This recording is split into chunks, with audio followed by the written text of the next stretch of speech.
नमस्कार दोस्तों, आज के इस वीडियो में हम एक्सेल के स्टेटस बार के बारे में जानेंगे। एक्सेल का जो स्टेटस बार होता है, नाम से हमें पता चल रहा है कि वो हमें स्टेटस शो करेगा। तो यहाँ पर जो मैंने मार्कशीट ले रखी है, इसमें सभी फॉर्मूले लगा रखे हैं। लेकिन जो हमारा स्टेटस बार है उसका एग्जाम्पल हम देखते हैं। तो मैं सबसे पहले यहाँ पर इसको सेलेक्ट कर लेता हूँ। अब यहाँ जैसे ही मैंने सेलेक्ट किया तो मुझे यहाँ पर स्टेटस बार के अंदर सम 514 शो कर रहा है, काउंट में टोटल 7 है और एवरेज भी मुझे दिखा रहा है। तो ये सारी चीज़ें मैंने यहाँ पर अपन 514 देख सकते हैं, टोटल कर रखा है। दूसरी चीज़, यहाँ से एवरेज भी हमें सेम दिखा रहा है और नंबर ऑफ काउंट 1 2 3 4 5 6 और 7, ये 7 को हमने काउंट किया, 7 हमें काउंट दिखा रहा है। उसके बाद में सम भी किया, सम शो कर रहा है। यहाँ पर एवरेज भी बराबर दिखा रहा है। अब हमारा स्टेटस बार हमें मदद कहाँ करेगा? यहाँ पर हमने टोटल को सेलेक्ट किया है तो उसका यहाँ कैलकुलेशन शो कर रहा है। लेकिन कई बार हमें ज़रूरत हो जाती है, जैसे मान लीजिए 2 या 3 चीज़ों की, वहाँ हम इस तरीके से स्टेटस बार की मदद ले सकते हैं। जैसे मान लीजिए यहाँ मुझे केवल हिंदी विषय का एवरेज जानना है, तो यहाँ से मैं हिंदी विषय को चुनूंगा सभी कैंडिडेट के और यहाँ पर एवरेज देखूंगा तो यहाँ 65.71 आ रहे हैं। काउंट टोटल 7 हैं, यहाँ पर हम देख सकते हैं 1 से लेकर 7 तक है। अब उसके बाद इसका जो टोटल है 460 आ रहा है। हम इसको कंप्लीट यहाँ पे करके देख सकते हैं। तो फॉर्मूला लगाएंगे बराबर SUM, ब्रैकेट लगाएंगे शिफ्ट के साथ 9 और यहाँ से यहाँ तक सेलेक्ट करके देखते हैं। यहाँ से यहाँ तक सेलेक्ट कर लिया मैंने, तो यहाँ 460 आ रहे हैं और अभी हमने यहाँ से सेलेक्ट किया था तो टोटल 460 आ रहे हैं। तो स्टेटस बार हम जितना डेटा सेलेक्ट करेंगे उस पर काम करेगा। अब दूसरी चीज़, यहाँ आपको सिर्फ 1 2 और 3 चीज़ें दिखाई दे रही है, लेकिन हम इसको कस्टमाइज कर सकते हैं। हम अपने हिसाब से स्टेटस बार को बना सकते हैं। अब अपने हिसाब से बनाने के लिए सबसे पहला आपको क्या करना है, जैसे मान लीजिए राइट क्लिक करना है। राइट क्लिक करने के बाद में आप अपने कस्टमाइज अपने तरीके से कर सकते हो। यहाँ पर जैसे मान लीजिए जिन जिन पे चेक मार्क लगा रखा है वो ऑलरेडी ऑन है, लेकिन कुछ चीज़ें हैं यहाँ, जैसे मान लीजिए आपका कैप्स लॉक है। अभी मैं जैसे कैप्स लॉक ऑन करता हूँ तो मुझे पता नहीं चलता कि मैंने कैप्स लॉक ऑन कर रखा है या नहीं। तो मैं यहाँ से इसको ऑन कर देता हूँ। अब मैं कैप्स लॉक प्रेस करके देखता हूँ।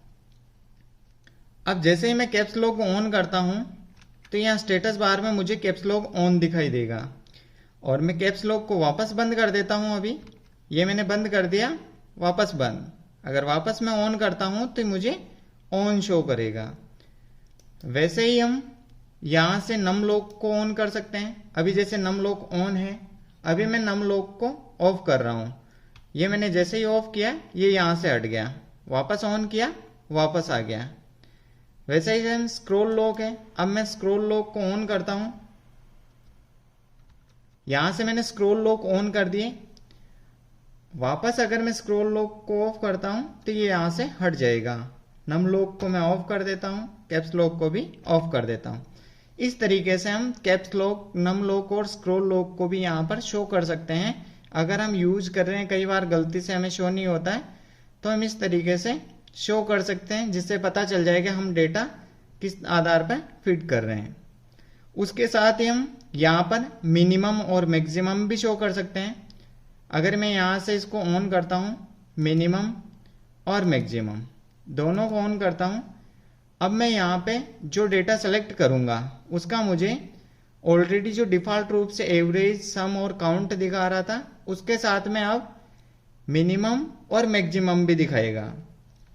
उदाहरण के तौर पे यहाँ से लेते हैं अपन, किशोर के जितने भी नंबर हैं उन सभी सब्जेक्ट को मैंने चुन लिया है।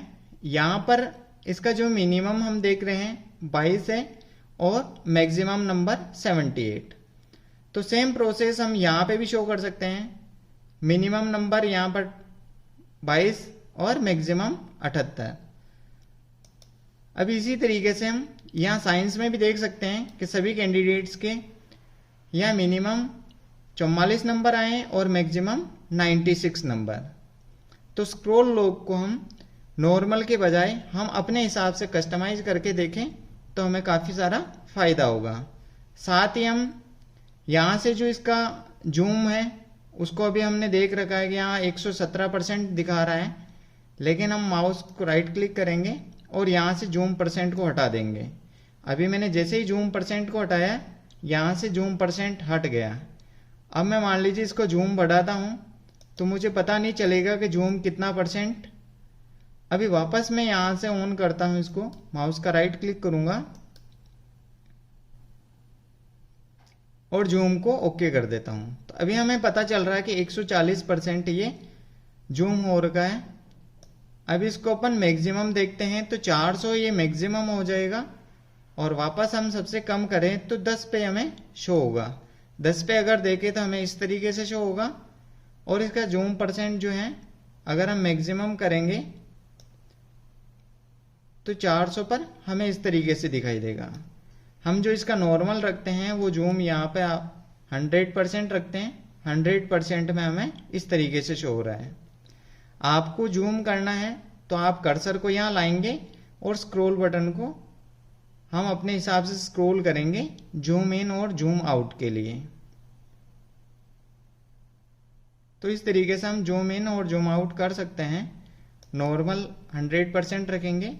यहाँ से स्टेटस बार में हमें ये चीज़ें तो शो, जैसे हम इसका लेआउट चेक कर सकते हैं पेज ब्रेक व्यू में। यहाँ से हमें प्रिंट एरिया शो कर देगा कि हमें पेज नंबर 1 में इतना शो होगा, पेज नंबर 2 में। वापस हम नॉर्मल लेआउट पे कर देते हैं। यहाँ से इसके जो पेज के लेआउट हैं वो हमें अलग अलग शो हो जाएंगे। तो अभी हम नॉर्मल में रखते हैं। वापस अगर हमें इस चीज़ों की ज़रूरत नहीं है तो यहाँ से हम अनचेक भी कर सकते हैं। तो यहाँ से मान लीजिए मैं इनको अनचेक कर देता हूँ, minimum, maximum, scroll lock, num lock, caps lock. अगर मुझे आवश्यकता है तो मैं वापस इसको ऑन भी कर सकता हूँ, जिससे मुझे अपने डेटा को कैलकुलेट करने में आसानी होगी। यहाँ से मान लीजिए जितनी भी चीज़ों को आप काउंट करोगे, अभी इसका 78.33 दिखा रहा है। टोटल 9 काउंट कर रखे हैं, मिनिमम 56 और 96। अभी हम यहाँ चेक भी कर सकते हैं कि 96, अभी मैं 98 कर देता हूँ। नम लोग ऑफ है, ये मैंने 98 कर दिया। अभी हम यहाँ सेलेक्ट करेंगे तो मैक्सिमम 98 दिखा रहा है। इस तरीके से हम स्टेटस बार का अच्छे से उपयोग कर सकते हैं। आई होप आपको ये समझ में आया होगा।